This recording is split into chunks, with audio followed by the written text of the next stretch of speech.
Episode 430, 5 Ways to Show Appreciation. The 10-Minute Teacher Podcast with Vicki Davis.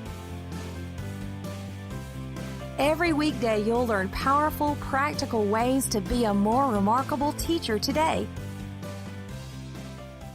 This is the second in a two-part series with Dr. Brad Johnson, author of Putting Teachers First, How to Inspire, Motivate, and Connect with Your Staff. Now, Brad, you and I have discussed the importance of administrators putting teachers first, that the job satisfaction in the United States with teachers is only at 40%, and that needs to be improved by administrators, and that we need to celebrate, and that all these things administrators need to do. But, sometimes somebody can give you a compliment. I mean, I've heard before, thank you for all you do. And it almost felt like a get out of compliment free card. Not that I needed the compliment, but it just didn't, it's like, do you know what I do? So today we're going to talk about at least five keys to effectively recognize and praise others. And if we get to them, we may have a few bonuses in there because I know you have 7 in the book. So what's our first? First is make it timely. You think about, we have like Teacher Appreciation Week, and a lot of times we save everything till then. And so if you let too much time pass, then again, it becomes almost irrelevant. So when you see things, when you see them doing something, it's almost like reinforcing the behavior by making that recognition timely. Yes. And, my principal, he sends a weekly email out about what's coming up, but then he also takes time to notice what has happened that people did well in the last week or so. People really want to be mentioned in that newsletter. It really does. It motivates them and makes them feel noticed. That's fantastic. I think timeliness is important also in the classroom.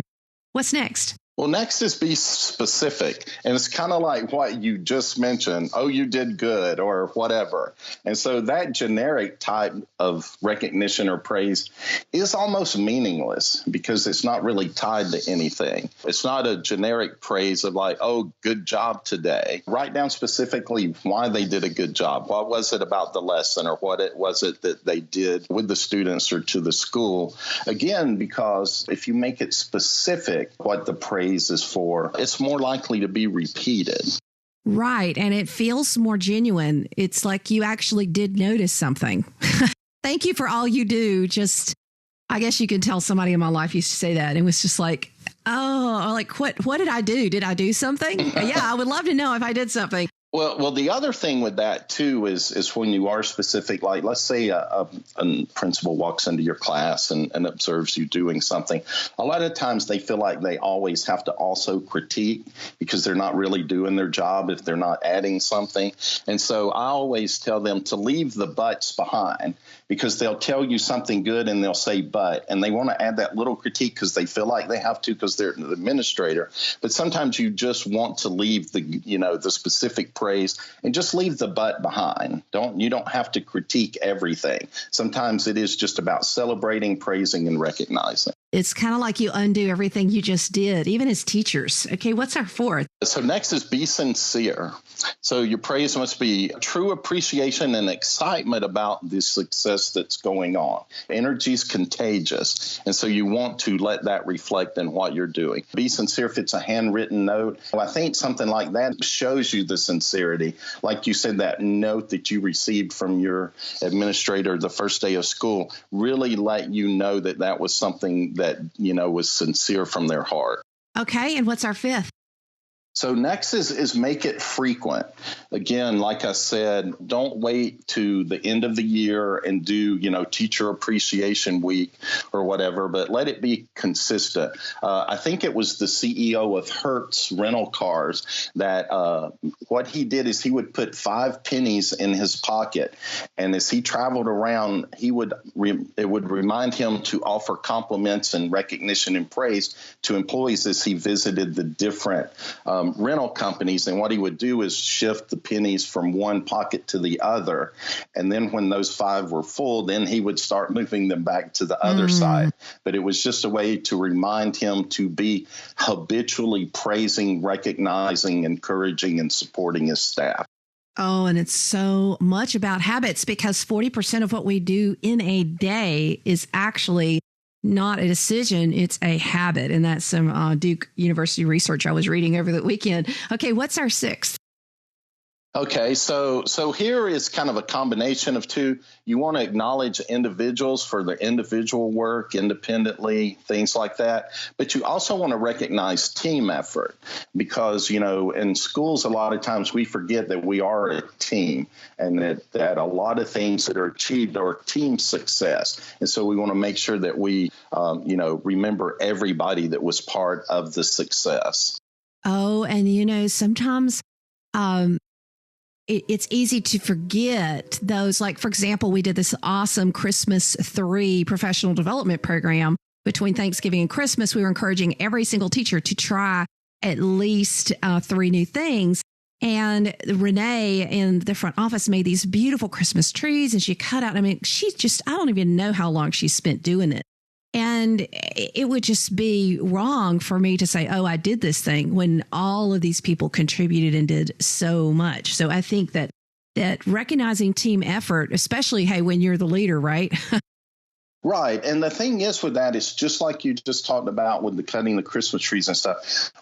Every teacher has talents beyond just teaching in the classroom.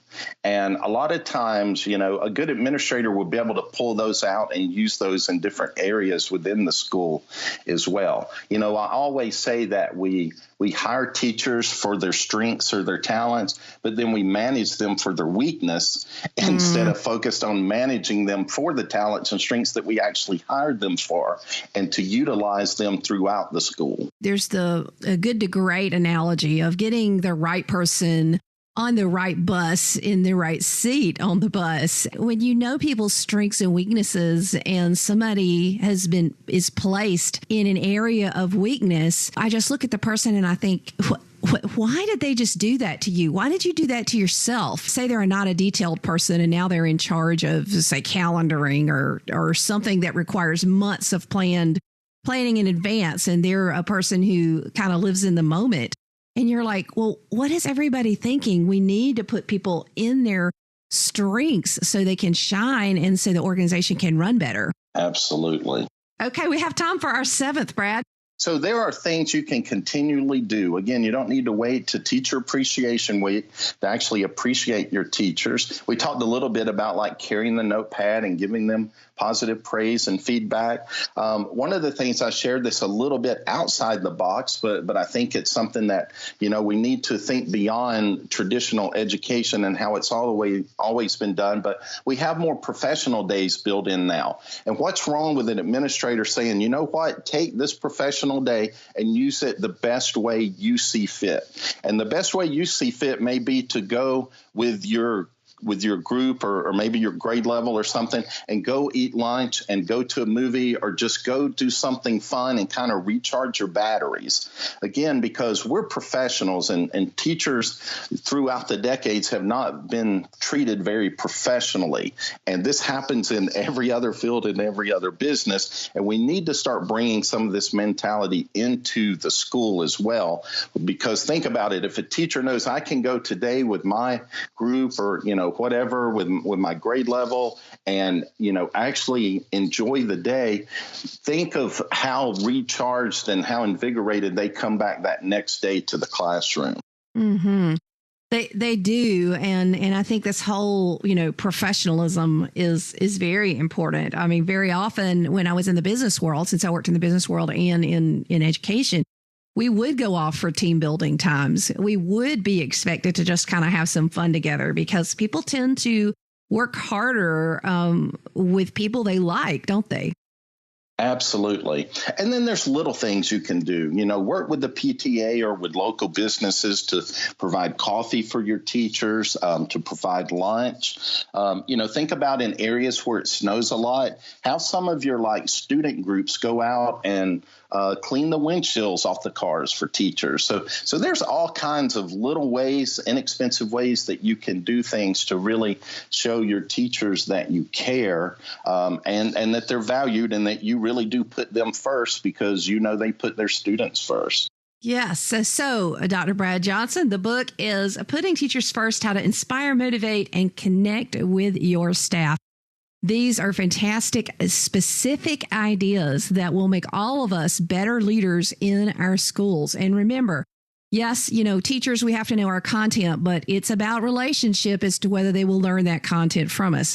Yes, administrators, you have to know the content of doing your job effectively, curriculum, and all of this knowledge. But you can know everything in the world, but if people don't like you, they're not going to listen to you and they're not going to follow you. And yes, sometimes you have to make decisions that people don't like, but there's a difference between someone that you like making a decision you don't like and somebody you dislike making a decision you dislike. That's all the difference in the world. And you can't please everybody. But you should be interested and care about the people in your care and the students in your care. Thanks, Brad. Thank you. Hello, listeners. Would you do a favor? If you like the 10-Minute Teacher podcast, would you go to coolcatteacher.com/iTunes? That will take you to the iTunes store for the show and leave a review or give a rating. It really does help other people find the show. Thanks. Thank you for listening to the 10-Minute Teacher podcast. You can download the show notes and see the archive at coolcatteacher.com/podcast. Never stop learning.